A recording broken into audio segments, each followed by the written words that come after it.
మహబూబ్నగర్ జిల్లా చర్చర్లలో ఆశా వర్కర్లు నిరసన తెలిపారు. గత 3 నెలలుగా జీతాలు చెల్లించాలని డిమాండ్ చేశారు. 44వ జాతీయ రహదారిని దిగ్బంధించారు. వీరి ధర్నాతో రోడ్డుపై భారీగా ట్రాఫిక్ జామ్ అయింది.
రాష్ట్ర వ్యాప్తంగా హైవే రహదారుల్ని మొత్తం కూడా రాస్తారోకో చేయాలి, దిగ్బంధనం చేయాలని మా రాష్ట్ర కమిటీగా మేము నిర్ణయం చేశాం.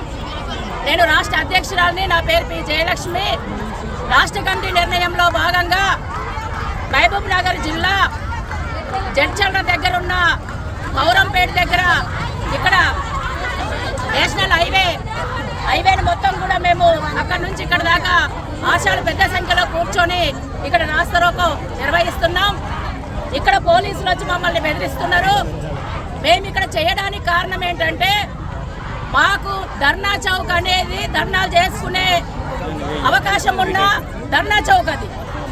మేము 28వ తేదీన మేము అయ్యా ధర్నా చేసుకుంటాం, మాకు సభకు అవకాశం ఇవ్వండి, బ్యానర్ పెట్టుకుంటాం, 4 విషయాలు మాట్లాడుకుంటాం మాకు సపోర్ట్ ఇచ్చే పెద్ద మనుషులను మేము పిలుచుకుంటాం అనేసి మొత్తం విజ్ఞప్తులు చేశాం. మేము పోలీసు వాళ్ళకి విజ్ఞప్తులు చేస్తే ఇస్తామని మమ్మల్ని మోసం చేసి 27వ తేదీ రాత్రి రిజెక్ట్ చేసిన పరిస్థితి ఉంది.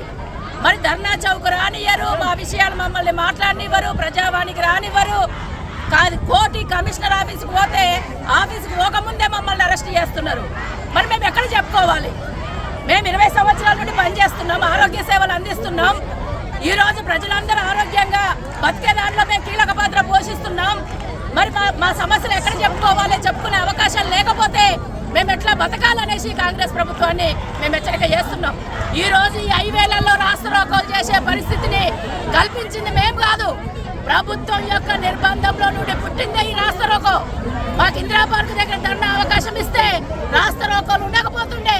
అందుకని ప్రభుత్వం యొక్క పద్ధతి అట్లుంది కాబట్టి మేము రాస్తారోకో చేస్తున్నాం. మేము గొంతమ్మ కోరికలు అడగట్లేదు, కొత్త డిమాండ్లు అడగట్లేదు. ఈ ముఖ్యమంత్రి గారే ఇప్పుడున్న సీతక్క గారితో పాటు మంత్రులందరూ మేము అసెంబ్లీ ఎన్నికల కంటే ముందు టెంట్లు వేసుకొని పోరాటాలు చేస్తే మా దగ్గరకు వచ్చారు. టెంట్ల కిందకు వచ్చారు, మాతో చట్టాపట్టాలు వేసుకొని పోరాటాలు చేశారు, మాకు మద్దతు తెలియజేశారు. మేము అడుగుతున్న 18,000 ఫిక్స్డ్ వేతనం న్యాయమైన డిమాండ్ ఇంకా తక్కువ అడుగుతున్నారు మీరు అనేసి అన్నారు. మేము పెట్టిన డిమాండ్లన్నీ న్యాయమైనవి అన్నారు.